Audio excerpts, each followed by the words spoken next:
তো সাপটা এখানেই রয়েছে, জালের মধ্যে আটকে রয়েছে। আপনারা দেখতেই পাচ্ছেন খুব খারাপ পরিস্থিতিতে আটকে রয়েছে।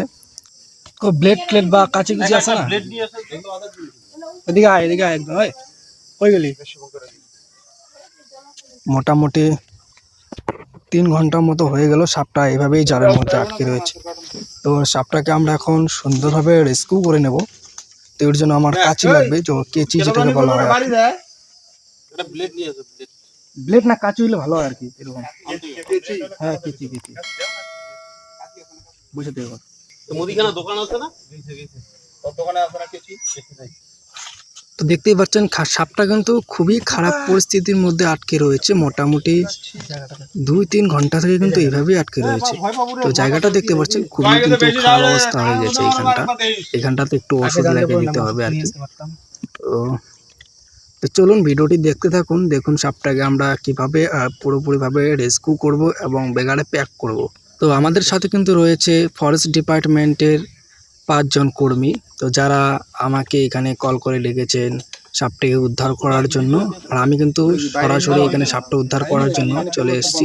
আর আমি কিন্তু কোনো সেফটি বা কোনো কিছু নিয়েছি না।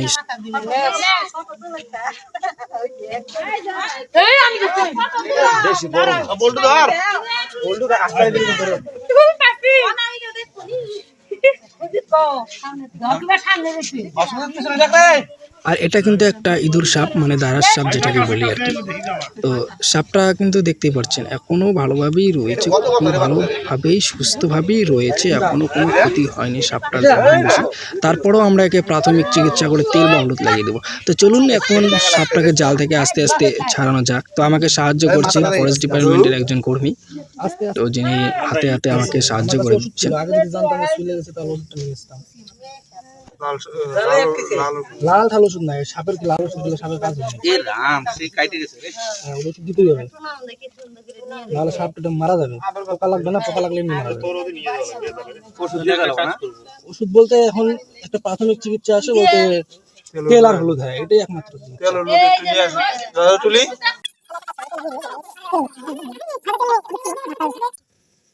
সাপটা জঙ্গা বাঁচাইলো তাহলে একটু যে ঘাও ওই যে ছাল গেছে না।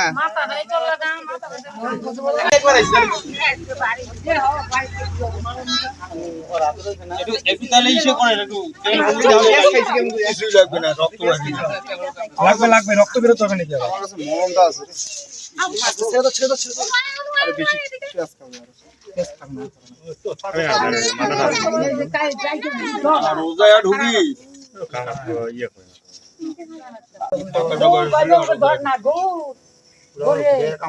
এইসব যে প্রেসার আমার হাত দিয়ে ধরে রাখতে পারি না, প্রেসার দিয়ে মারাত্মক জোর। তো হ্যাঁ, ভেঙে দেয়।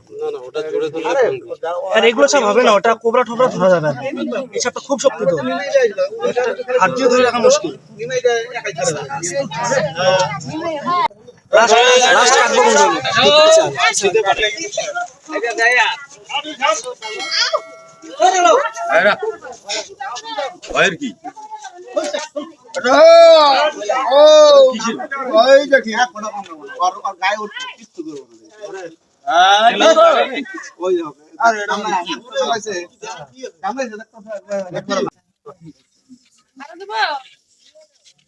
ও বুঝতে আমার বাঁচাইতেছে। এখন কিন্তু সাপটার ক্ষতস্থানে আমরা একটু তেল এবং হলুদ লাগিয়ে দিচ্ছি।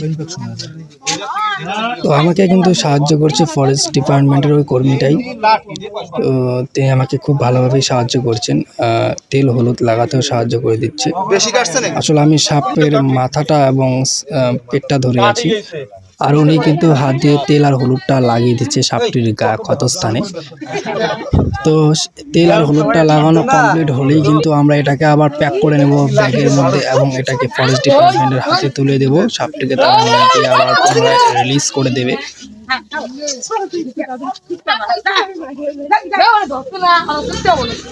এটা কিন্তু দারাস সাপ, হ্যাঁ, ইংলিশে র্যাট স্নেক বলা হয়। তো সাপটা কিন্তু সম্পূর্ণ নির্বিষ সাপ। এই সাপটা কামড়ালে কিন্তু মানুষের কোনো রকম কোনো ক্ষতি হয় না। আর এই সাপটা লেজ দিয়েও মারে না।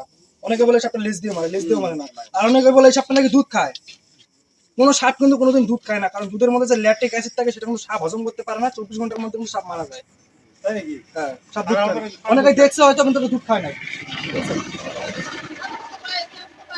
আমি ব্যাগটা ক্যাচিং করিনি আর বলছি। আবার অনেকে বলে সাপের চিপ ফাটা, ওই জন্য দুধ টানতে পারে না। চেনে না, তারা কোনোদিন দুধ খেতে পারে না, মানে চুষে কিছু খাইতে পারে না। মানে জল দিয়ে খাবে তো দুধ খাইতে পারে না।